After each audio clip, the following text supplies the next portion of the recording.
nặng quá vẫn trả được, nhẹ quá vẫn trả hay lắm. Không có cái đồng tiền gì, mình chỉ thiếu cho các con để kiếm đường đi làm thôi.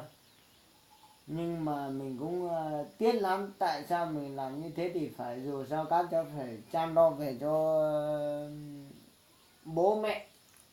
Nếu mà không chăm lo người ta nó quát đánh đuổi thì mình con đường của mình, ví dụ như mình đi theo con suối này có mấy cái khe hòn đá mình đi nhảy không được, người ta đuổi mình chạy ra kia, chạy vào cái ao, xong là mình lên bờ, xong là có mấy hòn đá to lắm không nhảy được thì mình cũng khóc chứ.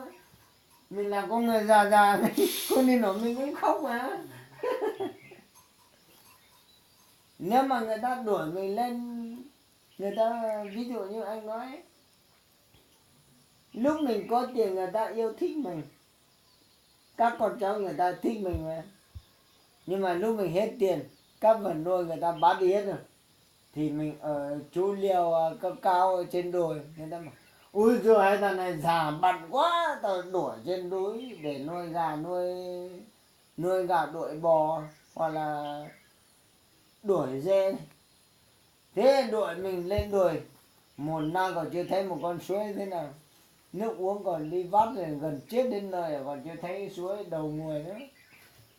Thế ra là mình có tức lắm, mà không như lúc mình trẻ mình chưa co đâu nhá.